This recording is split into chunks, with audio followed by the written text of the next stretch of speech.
propriedades de eletrodinâmica, né? Começando aqui com a primeira questão, que fala sobre os receptores. Esses receptores aqui são dispositivos capazes de quê? De elevar a tensão elétrica no circuito por meio de aplicação de uma força eletromotriz. Então, o receptor, aquele que recebe corrente elétrica, será que eu aumentando a tensão aumentar a tensão é a função principal dele?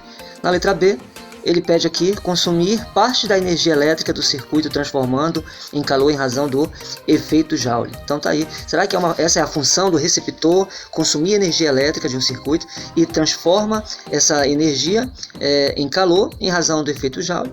Na letra C, interromper o fluxo da corrente elétrica, então serve para interromper, né? Um exemplo disso são os fusíveis. Letra D, armazenar carga elétrica, né? Os capacitores. Letra E, consumir energia elétrica, transformando-a em outras formas de energia. O que você acha aí? Qual é a resposta que você marcaria aí? Então a resposta correta em relação aos receptores é a letra B. Então vamos lá para a próxima questão. Questão de número 2. A primeira lei de Ohm estabelece o quê? Ela vai estabelecer a resistência dos resistores ôhmicos é inversamente proporcional à tensão. Então resistência e tensão, ele está dizendo aí que são diretamente proporcional. A forma é essa aqui, ó, o Ri. Então tá aqui. Gente, não fica muito legal porque eu escrevo no dedo.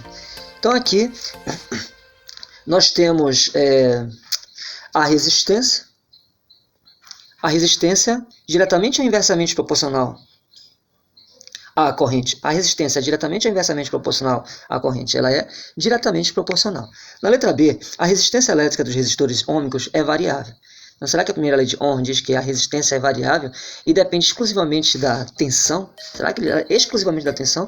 Vimos que a primeira lei de Ohm, que a resistência ela deve ser constante para o condutor ser ôhmico, e ela vai depender, essa resistência ela depende tanto da corrente quanto da tensão, né? O Ri depende tanto, ele depende a resistência, que organizando o Ri fica assim, fica ruim. O I está multiplicando, passa dividindo, fica ruim, daquela forma da Ri. Então a resistência vai depender tanto da tensão quanto da corrente. Ela vai depender tanto da tensão quanto da corrente elétrica. A passagem da corrente elétrica por condutor é capaz de dissipar energia em forma de calor. Então a passagem da corrente elétrica por um condutor é capaz de dissipar energia na forma de calor, parecida com aquela que nós vimos ainda há pouco, né? A passagem da corrente elétrica por um condutor é capaz de dissipar energia na forma de calor. E na letra D, a resistência elétrica é uma grandeza escalar, medida em Ohm. Isso aqui está certo, a resistência elétrica é uma grandeza escalar, medida em Ohm. Letra E, a resistência elétrica de um resistor ôhmico é constante e é dado pela razão da tensão aplicada pela corrente elétrica que o atravessa. Então, qual dessas alternativas aqui você achou que era a correta? Então, a correta aqui, qual é a letra?